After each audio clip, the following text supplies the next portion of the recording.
آپ کا نقطہ یہی ہے نا, فرق کی وجہ یہ ہے کہ ایک مسلمان کے پاس وہی نہیں ہے, وہی کا سورس نہیں ہے, اور انبیاء کے پاس وہی کا سورس ہے, اس لیے انبیاء عالم الغیب ہیں.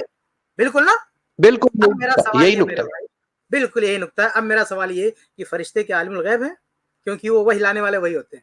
بالکل بھی نہیں. مالک نے جو حکم دینا ہے, ان کو پیغام دینا, ان کو وہی پتا چلے گا. وہ ارے مخلوق بھائی, ہے, سارا خالق نہیں. ٹھیک ہے میرے بھائی, لیکن ان کا بھی تعلق وہی سے جڑا ہوا ہے نا, فرشتوں کا بھی. فرشتے ہی وہی لاتے ہیں نا انبیاء علیہ السلام کے پاس. اگر بالکل میں نے آپ سے کلیئر کیا ہے وہی, میں نے جواب دینے سے پہلے آپ کے معاملے کو, نقطے کو کلیئر کیا ہے. آپ نے فرق کی وجہ وہی بتائی ہے. اگر فرق کی وجہ وہی ہے تو یہ وہی لانے والے جبرائیل علیہ السلام ہے, تو کیا جبرائیل علیہ السلام عالم الغیب ہے؟ جی دیکھیں, میں آپ کی بات کو میں سیکنڈ کر رہا ہوں بار بار, کہ جبریل علیہ السلام کو جب تک پیغام اللہ سے نہیں ملے گا وہ بے خبر ہے, ہاں اور جب تک جبریل علیہ السلام پیغام رسول اللہ تک نہیں لے کے آتے, رسول اللہ بے خبر ہے. ٹھیک ہے. ہاں وہ مخلوق کے ہیں نا, دونوں مخلوق ہے, فرشتہ بھی مخلوق ہے, رسول اللہ بھی صحیح بات. مخلوق ہے. تو ہاں مخلوق ہاں, کیسے جان سکتی ہے خالق کے امور کو؟ صحیح بات ہے. ممکن نہیں جب تک خالق ان کو دے نا. وہی تو ہم بھی کہہ رہے ہیں بھائی. تو پھر لیکن اصل میں میں سر بس یہ میرے کہہ رہا خیال تھا, سے میرے میں خیال یہ سے کہہ رہا تھا, جی جی وہ جی سر, میں یہ میرے گزارش خیال سے کر وہ رہا تھا کہ یہ علم غیب والا سوال ہی نہیں بنتا, سمجھ چونکہ ایک گیا. خالق ہے, ایک میں سمجھ گیا کہ آپ صرف لفظ میں, شاید شیخ شعبان سے گزارش کروں گا, ان کو میں روک دیا تھا بیچ میں, کچھ کہنے والے تھے وہ کہیں. میرے خیال سے یہ بھائی صاحب صرف الفاظ کو لے کے کنفیوز ہیں. عقیدہ شاید ان کا بھی یہی ہے کہ علم غیب نہیں ہے, باقی وہ لفظی بحث ہے شاید جو ہم لوگ ڈسکس کرنا چاہتے ہیں. جب یہ کہہ رہے ہیں نا کہ اللہ کے بتانے سے پہلے, جبریل کے بتانے سے پہلے کیسے جان سکتے تھے, تو میرے خیال سے شیخ شعبان کوئی فرق نہیں ہے عقیدے کے سلسلے میں, شاید کوئی لفظ فرق کی کوئی نہیں بحث ہو ہے, جس کو شیخ کوئی شعبان فرق نہیں ہے. جو لفظ کا مسئلہ ہے, جی جو لفظ کا مسئلہ ہے اس کو یوں حل کر سکتے ہیں کہ چونکہ جو باتیں ہم لوگ ابھی کر رہے ہیں وہ باتیں تو اما عائشہ کو بھی پتا تھیں, اور وہ باتیں اللہ تبارک و تعالیٰ کو سب سے پہلے پتا ہیں.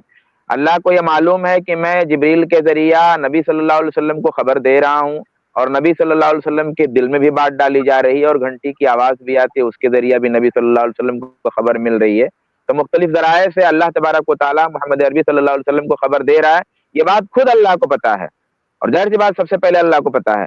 لیکن اس کے باوجود اللہ تبارک و تعالیٰ نے قرآن پاک میں بار بار نبی صلی اللہ علیہ وسلم کو یہ فرمایا کہ آپ بتا دیجئے کہ میں غیب نہیں جانتا, میں غیب نہیں جانتا, میں غیب نہیں جانتا, یا یہ بتا دیجئے کہ غیب اللہ کے سوا کوئی نہیں جانتا.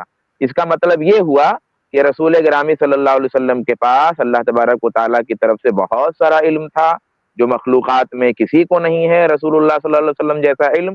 لیکن اس کے باوجود علم غیب اللہ کے رسول صلی اللہ علیہ وسلم کو نہیں مانتے ہیں. اس لیے نہیں مانتے ہیں, فرق کیوں ہے؟ آپ یہ پوچھ رہے ہوں گے نا کہ یہ لفظی فرق کیوں ہے. اس لیے کہ غیب کا علم اللہ کی ایک صفت ہے, سمجھے آپ, یہ فرق ہے. فرق کی وجہ یہ ہے, اور اللہ کی صفت کسی مخلوق کی صفت نہیں ہو سکتی.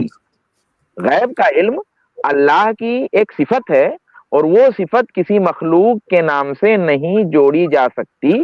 اس لیے ہم اللہ کے لیے علم غیب بولتے ہیں, مگر رسول اللہ کے لیے علم غیب نہیں بولتے ہیں, مگر یہ کہتے ہیں کہ تمام مخلوقات میں سب سے زیادہ علم رسول اللہ صلی اللہ علیہ وآلہ وسلم کو دیا گیا اللہ کی طرف سے.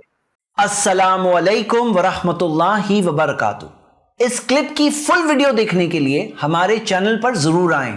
آئی پلس ٹی وی نے ایک نیا یوٹیوب چینل شروع کیا ہے جس کا نام ہے آئی پلس ٹی وی اختلاف کا حل.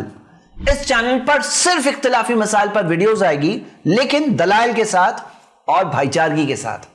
آپ کو میں دعوت دیتا ہوں کہ آپ بھی ہمارے اس چینل کو سبسکرائب کریں, ہماری ویڈیوز کو شیئر کریں, اور نوٹیفیکیشن آئیکن کو آل سلیکٹ کریں تاکہ آپ کو ہماری ویڈیوز کا نوٹیفیکیشن مل سکے. جزاک اللہ خیر, والسلام علیکم ورحمۃ اللہ.